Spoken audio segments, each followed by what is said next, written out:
Welcome और welcome back to my channel Eduvila official. हमारे channel Eduvila official में आप सभी का बहुत बहुत स्वागत है। बिहार लोक सेवा आयोग द्वारा आयोजित प्रधान शिक्षक भर्ती परीक्षा 2022-23 के डीएलएड सिलेबस जो 75 मार्क्स का है, तो उसके यूनिट वन से मैं दो पार्ट 1 और पार्ट 2 पहले आपके सामने लेकर आ चुकी हूँ और आज मैं इसका तीसरा और अंतिम पार्ट लेकर आ रही हूँ। यूनिट 1 के अध्याय 1 का तीसरा और अंतिम पार्ट है ये। इसके बाद इसका एमसीक्यू मैं आप सबके सामने लेकर आऊँगी। बच्चे, बचपन एवं बाल अधिकार। तो इसके पहले दो पार्ट में मैं किन किन टॉपिकों पर चर्चा कर चुकी हूँ वो आप सबको एक ब्रीफ दे देती हूँ। तो बच्चे तथा बचपन ये है। बच्चे तथा बचपन, सामाजिक, सांस्कृतिक तथा ऐतिहासिक समझ,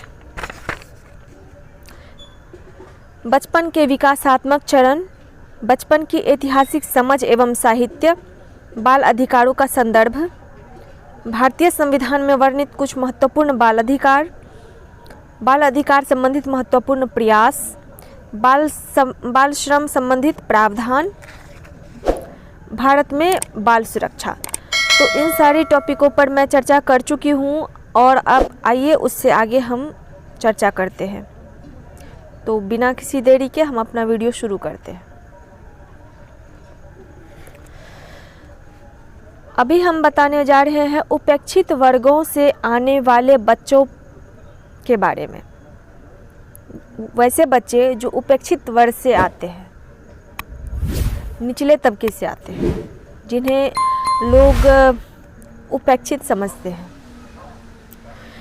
समाज के दुर्बल वर्ग का प्रयोग प्रारंभ में अनुसूचित जाति एवं जनजाति के लिए होता था, लेकिन बाद में आर्थिक रूप से पिछड़े लोग, महिलाएं, अन्य पिछड़े वर्ग, विकलांग, झुग्गी झोपड़ी में रहने वाले लोग एवं समाज के सीमांत समूह को भी इस वर्ग में शामिल कर लिया गया है।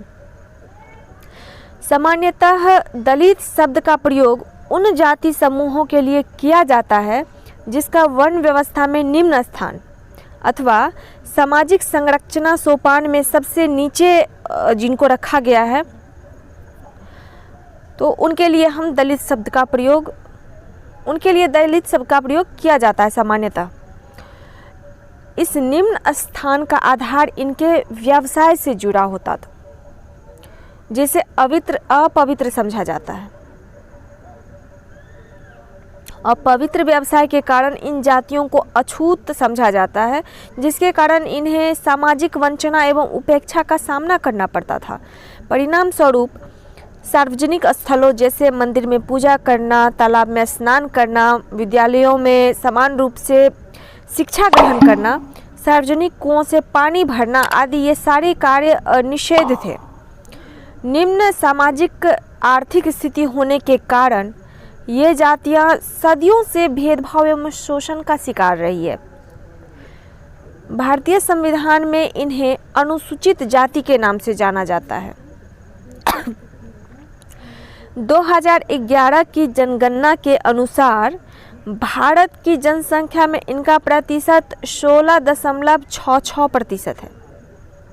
उत्तर प्रदेश में सबसे अधिक अनुसूचित जाति की जनसंख्या है, और ऐसा इसलिए क्योंकि उत्तर प्रदेश की जनसंख्या भी अधिक है। किंतु वर्तमान में इसके लिए विशेष प्रावधान किए गए हैं तथा इन्हें समानता का दर्जा दिया गया है। आज हमारे देश के सभी वर्गों को समानता की दृष्टि से देखा जाता है, लेकिन अभी भी बहुत सारे ऐसी जगह हैं, बहुत सारे ऐसे लोग हैं जिनके मन में ऊंच नीच, जात पात इसकी भावना प्रबल रूप से होती है, जो काफ़ी गलत है। अनुसूचित जातियों एवं जनजातियों की समस्याएं काफ़ी ज़्यादा है। शिक्षा की समस्या, जब ये विद्यालय में जाते हैं तो इन्हें बाकी के बच्चे जो ऊपर के तबके के होते हैं हेय दृष्टि से देखते हैं। निम्न जीवन स्तर की समस्या, इन्हें 2 वक्त की रोटी मिल जाए बहुत मुश्किल से। अस्पृश्यता की समस्या, हमारे समाज में फैली आज भी ये बड़ी बीमारी है। अस्पृश्यता, अछूत की समस्या कि हम कोई दलित समाज का बच्चा है या कोई भी व्यक्ति है, उसको छूने से हम अपवित्र हो जाएंगे, उसको छूना गुनाह है। निर्धनता की समस्या, इस तबके के लोग अधिकतर निर्धन वर्ग से आते हैं, कमज़ोर वर्ग से आते हैं। शोषण की समस्या, बेरोजगारी की समस्या, स्वास्थ्य एवं मूलभूत सुविधाओं की समस्या, ये सारी समस्याएं इन दलित समाजों को प्रतिदिन इससे दो चार होना पड़ता है। अनुसूचित जातियों एवं जनजातियों की समस्याओं के समाधान के लिए बहुत सारे उपाय भी किए गए हैं।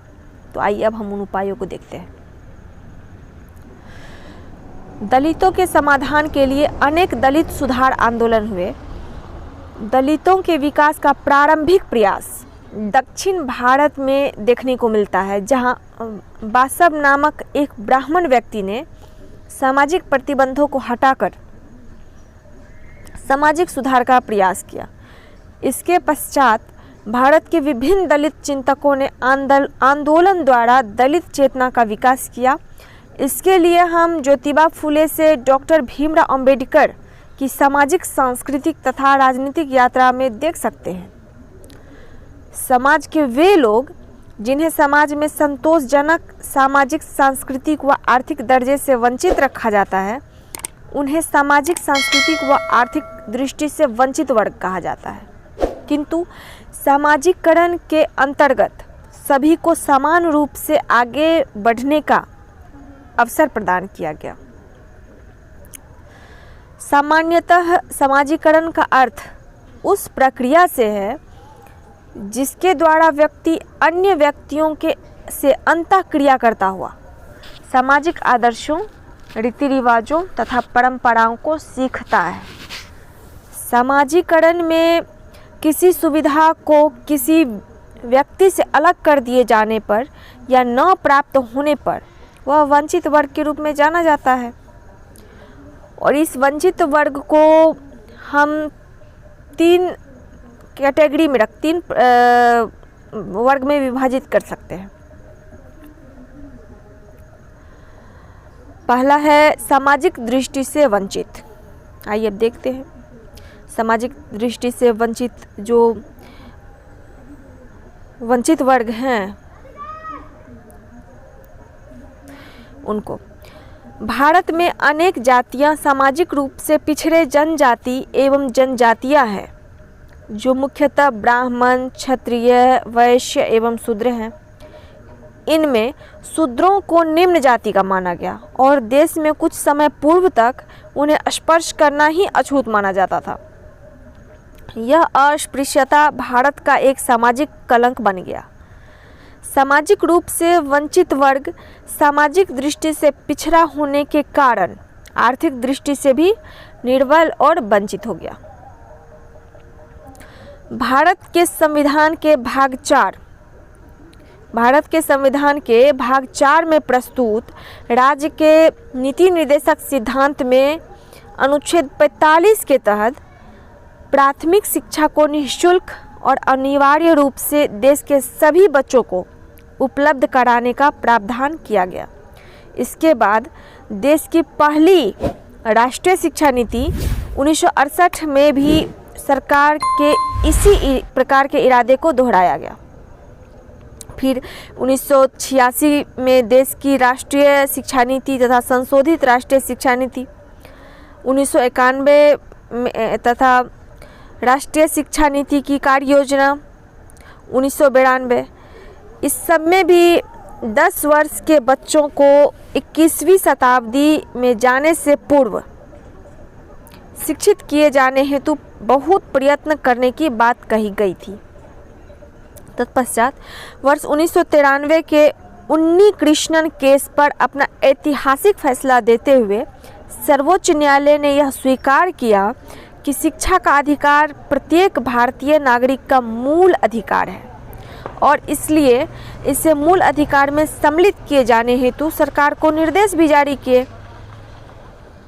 इस संबंध में वर्ष 1997 में 86वां संविधान संशोधन बिल भी राज्यसभा में प्रस्तुत किया गया, जिसके द्वारा प्राथमिक शिक्षा को बच्चों का भौतिक अधिकार और इसकी समुचित व्यवस्था करना सरकार का मौलिक दायित्व निर्धारित किया गया, जिसे संसद के दोनों सदनों ने वर्ष 2002 में पारित किया। परिणाम स्वरूप 7 वर्षों के अंतराल के बाद अप्रैल 2010 को इसे लागू कर दिया गया। अब दूसरा आता है आर्थिक रूप से वंचित वर्ग।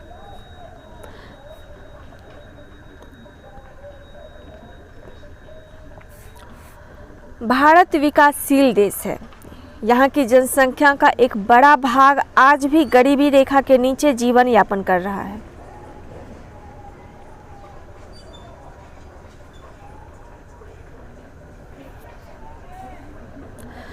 एक गरीब आदमी प्रायः अपने परिवार के भरण पोषण में भी स्वयं में ऐसे में गरीब माँ बाप एक गरीब आदमी अपने परिवार के भरण पोषण में भी स्वयं को असमर्थ पाता है। ऐसे में एक गरीब माँ बाप अपने बच्चे को स्कूल भेजे तो कैसे, वो नहीं भेज पाते थे। वे बच्चों से घर का काम लेते हैं, साथ ही 2 वक्त का भोजन इकट्ठा करने के लिए, उसको कमाने के लिए, 2 वक्त के भोजन को जुटाने के लिए छोटी सी आयु में काम पर लगा देते हैं।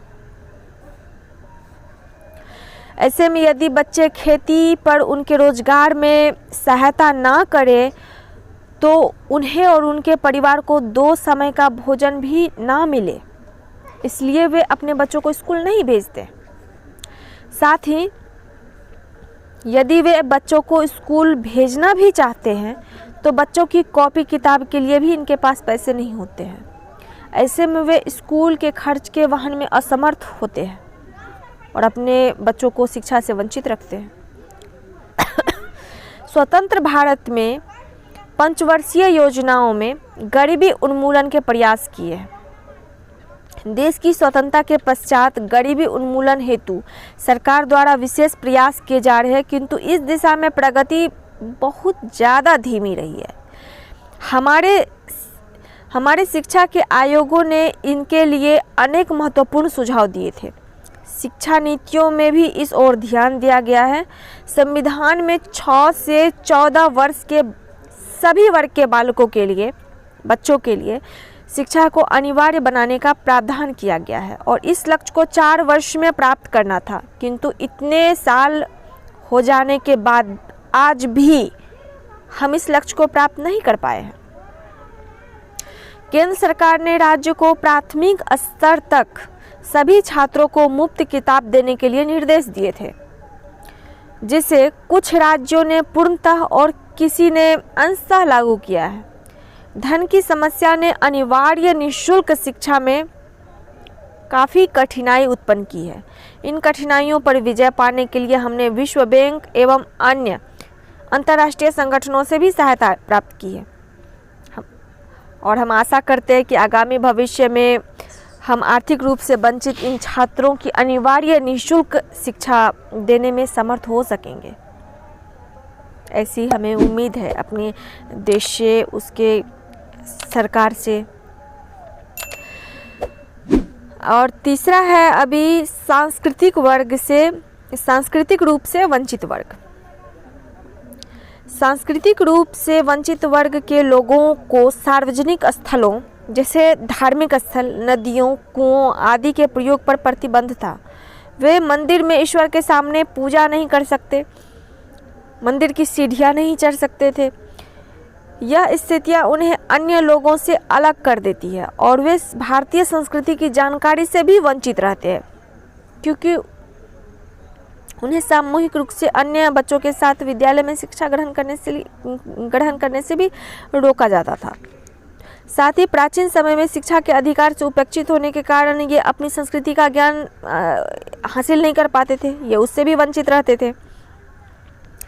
इसी के आधार पर भारत में वंचित वर्ग का विस्तार होता जा रहा है, जिससे समाजीकरण में विभिन्नताएं भी हो रही है। सभी के लिए समान मानवीय अधिकार, इस बिंदु को हम देखते हैं।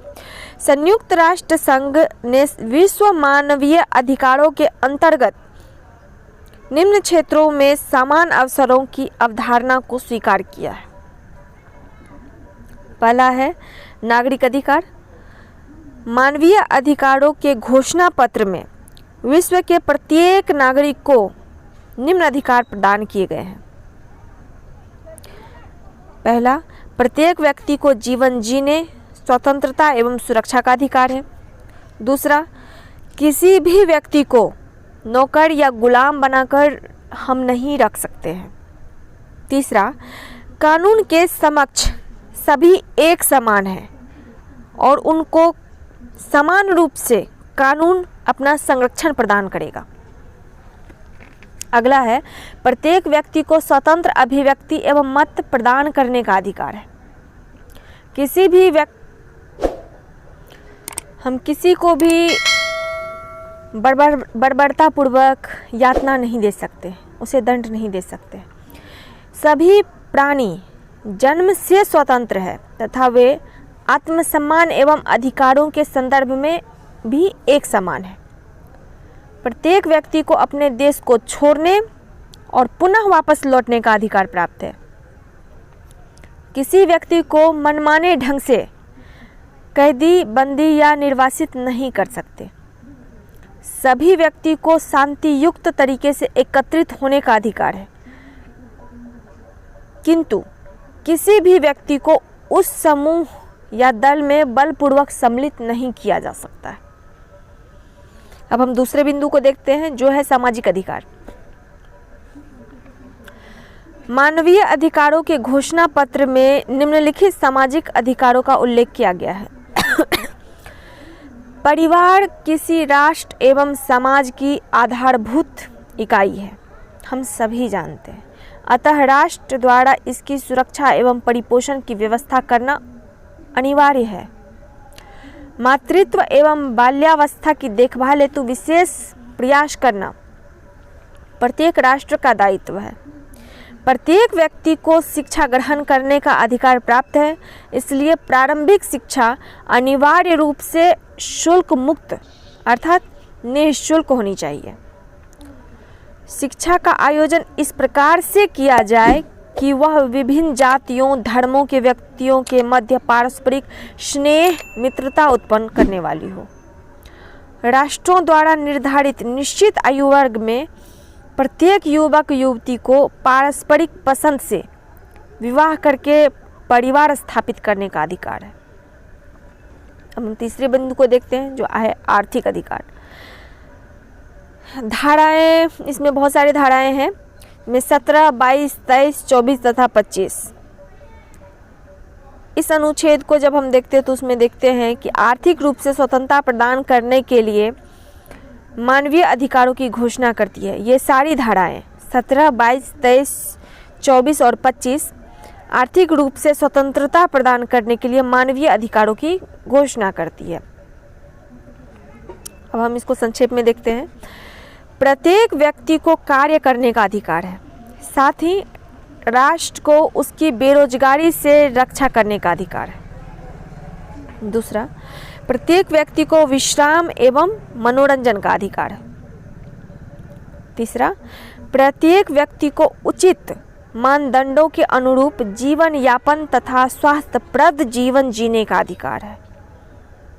अगला, प्रत्येक व्यक्ति को अपनी संपत्ति रखने का अधिकार प्राप्त है। वह स्वयं या किसी अन्य व्यक्तियों की संपत्ति पर नियोजन करे। किसी भी व्यक्ति को मनमाने ढंग से उसकी संपत्ति से वंचित रखने का अधिकार नहीं है। प्रत्येक व्यक्ति को अपने अधिकारों की मांग तथा सुरक्षा हेतु ट्रेड की सदस्यता ग्रहण करने का अधिकार है। प्रत्येक व्यक्ति को समान कार्य हेतु समान वेतन सामान्य कार्य हेतु समान वेतन प्राप्त करने का अधिकार है। प्रत्येक व्यक्ति को सामाजिक सुरक्षा का अधिकार है। इसके अंतर्गत प्रत्येक राष्ट्र को अपने नागरिक को सामाजिक जीवन निर्वाह हेतु आर्थिक भत्ते की व्यवस्था करना अनिवार्य है, जबकि वह अशक्त, रोगी या बेरोजगार है। अब हम देखते हैं सांस्कृतिक अधिकार। मानवीय अधिकारों की घोषणा में कुछ सांस्कृतिक अधिकारों का समावेश किया गया है।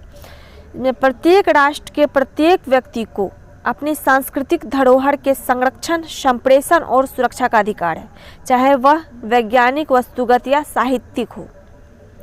प्रत्येक व्यक्ति अपने सामुदायिक क्रियाकलापों में सहभागिता हेतु स्वतंत्र है।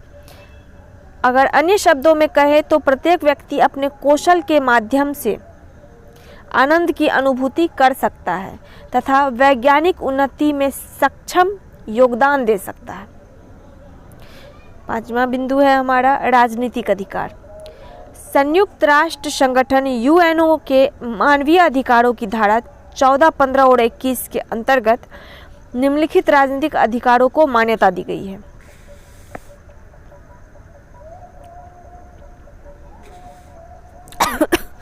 प्रत्येक व्यक्ति को अपने राष्ट्र की नागरिकता का अधिकार है, उसे अपने राष्ट्र की नागरिकता को ग्रहण करने का अधिकार है। किसी भी व्यक्ति को इसे त्यागने या छीनने हेतु बलपूर्वक प्रयास नहीं किया जा सकता जब तक कि वो स्वेच्छा से इसे न त्यागे।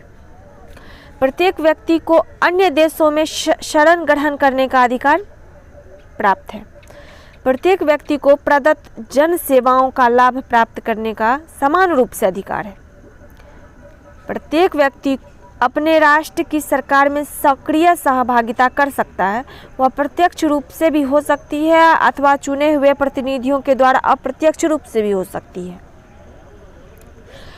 किसी भी राष्ट्र में सरकार की स्थापना वहाँ के निवासियों की इच्छा शक्ति पर निर्भर करेगी। इसके लिए आवर्ती चुनाव तथा गुप्त मतदान का सहारा लिया जा सकता है। तो ये था हमारा डीएलएड सिलेबस के यूनिट 1 के अध्याय 1 का तीसरा पार्ट और अंतिम पार्ट।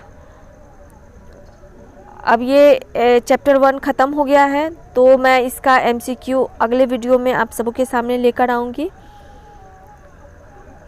और उसके बाद यूनिट 1 का दूसरा अध्याय जो है हमारा वो मैं लेकर आऊँगी।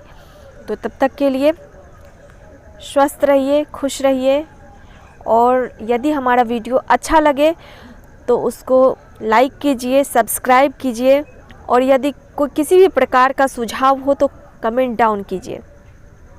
अपने दोस्तों के साथ ज़्यादा से ज़्यादा शेयर कीजिए ताकि उन्हें भी इस वीडियो का लाभ मिल सके। धन्यवाद।